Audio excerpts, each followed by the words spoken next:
This is the Lone Crater YouTube. We hope this video helps.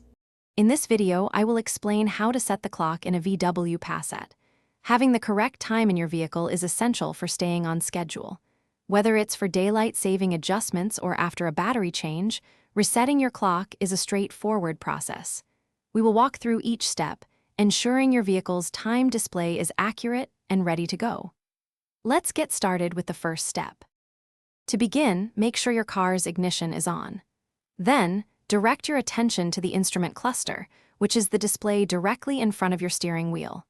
You'll find a menu or clock button typically located on the lower left side.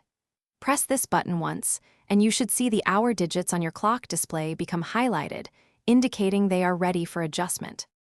Now that the hour is highlighted, use the 0.0/set button, usually found on the lower right side of the instrument cluster, to advance the hour.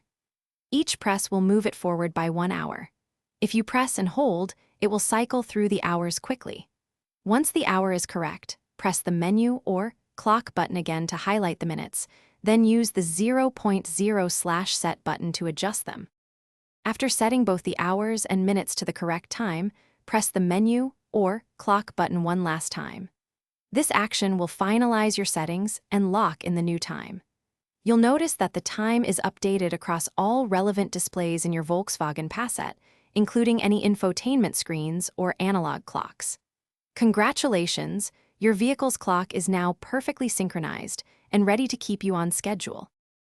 Thanks for watching. Consider subscribing if we helped you.